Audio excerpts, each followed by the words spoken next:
নমস্কার, আমার চ্যানেলে তোমাদের সবাইকে স্বাগত। আজকে আমি খুব সহজ পদ্ধতিতে মাটন রান্না করে দেখাবো। যদি তোমাদের হাতে কম সময় থাকে তাহলে কিন্তু এইভাবে দুর্দান্ত স্বাদে তৈরি করে নিতে পারবে এই মটন কারিটা। তো পুরো ভিডিওটা দেখবে, আশা করি ভালো লাগবে। ভালো লাগলে অবশ্যই লাইক শেয়ার করবে। আর আমার চ্যানেলে যদি নতুন হয়ে থাকো তো প্লিজ চ্যানেলটাকে সাবস্ক্রাইব করবে। স্কিপ করবে না আমি কিভাবে বানাচ্ছি এই সুন্দর মটন রেসিপিটা। তোমাদের বুঝতে কিন্তু প্রবলেম হবে না। একদমই ঘরোয়া অল্প তেল মশলাতে কিন্তু এই মটন রান্নাটা করব। তাই আশা করি ভালোই লাগবে। তো চলো দেরি না করে শুরু করি আজকের মটন রেসিপি। তো এখানে দেখো আমি 750 মতো মটন ধুয়ে পরিষ্কার করে নিয়েছি। আর এই আন্দাজ অনুযায়ী কিন্তু মশলাগুলো আমি নেব। তো প্রথমে ধুয়ে পরিষ্কার করে নিয়েছি, আর একটা দেখো গ্যাস অন করে কুকার বসিয়ে দিয়েছি। কুকারের মধ্যে সমস্ত মাংসটাকে নিয়ে নিচ্ছি। তো সব কিন্তু মাংস আমি নিয়ে নিয়েছি। এবার দিয়ে দিচ্ছি মোটামুটি 1 কাপ পরিমাণে জল আন্দাজ করে, আর দিয়ে দিচ্ছি অল্প পরিমাণে লবণ। লবণটা দেওয়ার কারণে মাংসটা সেদ্ধ হবে ভালো, আর হলুদটা দিলাম, কালারটা খুব সুন্দর আসবে। তো যাই হোক, লবণ হলুদটাকে একটুখানি জলের মধ্যে আমি খুন্তি দিয়ে ডুবিয়ে দিলাম, খুব বেশি মেশানোর দরকার নেই। এবার ঢাকা দিয়ে আমি কিন্তু 5 থেকে 6টা সিটি মেরে সেদ্ধ করে নেব প্রথমে। তো চলো এই কাজটা বাকি পরের কাজটা করে নিই। গ্যাস অন করে আবারও কড়াই বসিয়ে দিয়েছি, আর তাতে দিয়ে দিলাম সরষের তেল বেশ খানিকটা, আর হলুদ দিয়ে তেলটা ভালো করে গরম করে নিয়েছি। এবার কিন্তু আগে থেকে আলু খোসা ছাড়িয়ে ধুয়ে পরিষ্কার করে মাংসতে যেমন আমরা আলু দিয়ে একটু মোটা মোটা সাইজে কেটে নিয়েছি, আলুগুলোকে এখন ভেজে নেব। মাংসের মধ্যে আলু কিন্তু খুব ছোট করে কাটবে না, একটু মোটা করে, আবার খুব মোটাও না, মাঝারির মতন করে কেটে নেওয়ার চেষ্টা করবে, ঠিক আমি যেভাবে কেটেছি। এখন আলুটাকে বেশ লালচে করে ভেজে নিয়েছি। আলুগুলো এখন তেল থেকে উঠিয়ে নেব। আজকের রান্নাটা কিন্তু একদম সহজ পদ্ধতিতে, কিন্তু খেতে দারুণ লাগে, কালারও সেম সুন্দর হয়। তো দেখতে থাকো।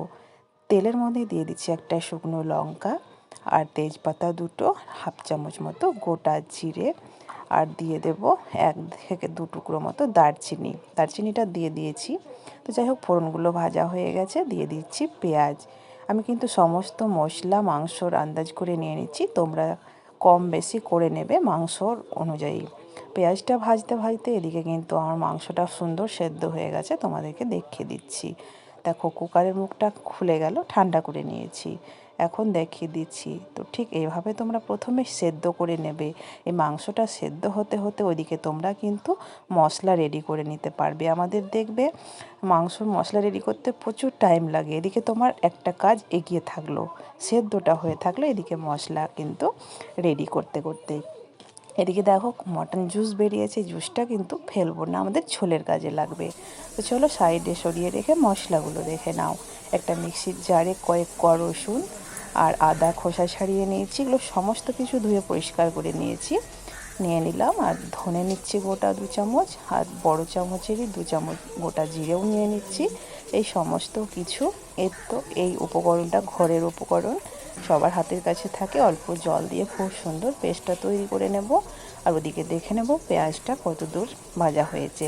আমি কিন্তু যেহেতু বাকি কাজ করছিলাম, তাই পেঁয়াজটা আঁচ বাড়িয়ে ভাজিনি, হালকা করে গ্যাস অন করে দিয়ে ভাজা ভাজা করে নিয়েছি। এদিকে পেঁয়াজ কিন্তু ভালোই ভাজা হয়ে গেছে, পেঁয়াজ ভাজতে ভাজতে অনেক কাজ করলাম। তো এবার বাটা মশলাটা আমি এর মধ্যে দিয়ে দিচ্ছি। এতে করে দেখবে সময় কম লাগবে যদি একটু বুদ্ধি দিয়ে কাজ করো। মশলাটা দিয়ে দিয়েছি, এবার অল্প জল দিয়ে দিলাম। এবার লবণ দিয়ে দিচ্ছি। প্রথমে কিন্তু অল্প একটু লবণ দিয়েছিলাম, তাই আন্দাজ বুঝে দিতে হবে। হলুদ গুঁড়ো দিলাম, আর আমি কিন্তু এখানে লাল লঙ্কার গুঁড়ো, কাশ্মীরি নয়, দিয়ে দিলাম। লঙ্কা দিয়ে খুব সুন্দর করে সমস্ত কিছু কিন্তু ভালো করে কষিয়ে নিতে হবে। ভালো করে মিশিয়ে নেওয়ার পরে ঢাকা দিয়ে আমি 1 মিনিট রাখছি একদম স্লো আঁচে। ঠিক 1 মিনিট পরে ঢাকাটা খুলে নিলাম। এতে করে কিন্তু মশলার কাঁচা গন্ধটা মোটামুটিভাবে চলে গেছে। এবার আরও বাকি উপকরণগুলো একে একে অ্যাড করব আমি। তো এখানে প্রথমে দিয়ে দিচ্ছি টমেটো, আর দিয়ে দিচ্ছি এখানে মিট মশলা। তোমরা যদি এটা পছন্দ না করো তাহলে দেবে না। আবারও অল্প জল দিয়ে খুব ভালো করে সব কিছু মিশিয়ে নিচ্ছি।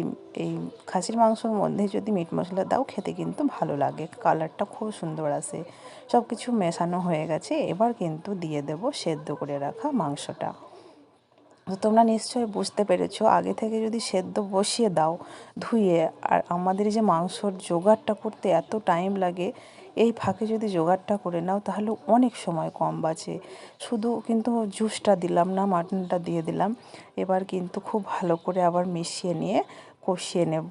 গ্যাসের ফ্লেমটাকে এখন লো টু মিডিয়ামে রেখে কষিয়ে নেব। আর এক্ষেত্রে অনেক সময় কম লাগে, আমি মাঝে মধ্যেই করি, বুঝতে পারি রান্না কিন্তু কালারও খারাপ হয় না, আর খেতেও কিন্তু স্বাদ কিন্তু নষ্ট হয় না। অবশ্যই তোমরা বানানোর চেষ্টা করবে।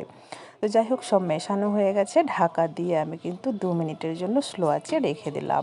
ঠিক 2 মিনিট পরে ঢাকাটা খুলে নিলাম, মাংসটা খুব সুন্দর করে কষানো কিন্তু হয়ে গেছে। এভাবে ঠিক ভালো করে কষিয়ে নেবে। যতই জানো মাংস বা যে কোনো সবজি যদি ভালো করে কষানো হয় তাহলে খেতে কিন্তু ভালো লাগে আর কালারও আসে। এখন দিয়ে দিলাম ভেজে রাখা আলুটা, ভালো করে নাড়াচাড়া করে। এবার অল্প একটু জুস দিয়ে দিচ্ছি, তাহলে মাংসটার মশলা কিন্তু তলায় ধরে যাবে না, পুড়ে গেলে কিন্তু টেস্টটা খারাপ হয়। তো যাই হোক, সব কিছু মিশিয়ে নিয়ে আবারও আমি 1 মিনিটের জন্য রেখেছিলাম। ঠিক 1 মিনিট পরে ঢাকাটা খুলে নিয়েছি, এখন কিন্তু কষানো কমপ্লিট। মানে মশলাটা মোটামুটি 5 থেকে 6 মিনিট এভাবেই কিন্তু কষিয়ে নিয়েছি আমি। না কষালে কিন্তু কালার আর স্বাদ দুটোই বদলে যাবে। এখন প্রথমে আমি মটন জুসটা দিয়ে দিলাম, এবার মিশিয়ে নিচ্ছি। জল কিন্তু এখানে লাগবে, জুসে কিন্তু সম্পূর্ণটা সেদ্ধ হবে না। দেখো এখানে কিন্তু আরও একটু জল আমি অ্যাড করব, মোটামুটি 1 কাপ মতো জল আর অ্যাড করলাম। সব কিছু মেশানো হয়ে গেছে, এখন কিন্তু স্লো আছে, আমি হাই আছেও নয় মিডিয়াম আছেও নয়, 5 মিনিট মতো রান্না করে নেব। এতেই কিন্তু আলু সেদ্ধ হয়ে যাবে, মশলা গলে যাবে। দেখো 5 মিনিট পরে ঢাকাটা খুলে নিয়েছিলাম, আর দেখতেই পেলে গ্যাস অফ করে দিয়েছিলাম আমি। এখন কিন্তু আমার মটন রান্না রেডি। আশা করি ভালো লাগলো, ভালো লাগলে লাইক শেয়ার করো। আজকে এ পর্যন্ত, ভালো থেকো।